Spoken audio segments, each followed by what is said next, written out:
So Anna, thank you for taking the time to be here with us Thanks today. for having me. Tell us a little bit about what you do at Havas. Okay, so well, I can start from what I do at Havas, or I can start what I do in general, because I think it's more interesting in terms of like what are the different directions that I took to get to this point, which is I'm a doctor of sociology, so I'm a sociologist. I also write a lot, and then I'm also a strategist. So it'd be really interesting to hear from some of your luxury brands, what are some of their challenges? What are you hearing from them? What are their pain points when they come to you and they say, okay, we need a strategy? What are you solving for? It took me a while to figure out how actually to make money off luxury brands, what they have budgets for, and what they're willing to invest in. And that sort of brought me into the media design and saying, hey, you guys need a very smart media buying and planning strategy that doesn't do media buying and planning by individual channel and interaction. So you can't take an Excel spreadsheet and just replicate what you did last year. It's more thinking about the entire experience journey and thinking about the entire relationship that your customer has with the brand. So in that sense, that is like adding a layer to Havas media capabilities, in a sense, hey, that there is like understanding this brand, understanding this audience, and then understanding the architecture of the experience that this consumer is going to have with the brand as they move through their customer decision-making journey. So that is something that luxury brands want to hear about and want to know. The other thing is data.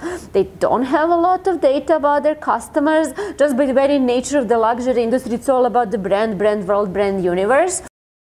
I can't recall 24 months where so much change has occurred. And we're watching our clients in a number of different verticals struggle with that in different ways. How are your clients handling it? I would say that like a lot of things are there. It's just a matter of a timeline, how quickly they're going to be implemented. And a lot, like there is a aversion to risk, which is a bigger thing than anything else, and more like, oh, let's see first let's go slow and see how it goes, rather than like let's jump from a cliff and see what happens, you know. But I think that on a small scale there is like that test and learn mentality that is not necessarily bad.